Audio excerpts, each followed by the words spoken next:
Nah, ini proses perebusan celimpungan ya. Seperti ini nih, celimpungan direbus ya di air mendidih ya sampai dia mengapung, lalu kita angkat. Celimpungan itu salah satu varian ya makanan khas Palembang yang dibuat dari ikan, terus dimakan dengan kuah santan ya.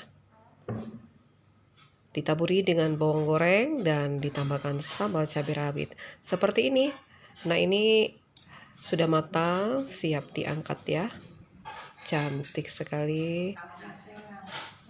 Alhamdulillah para peserta sukses membuat celimpungan hari ini ya.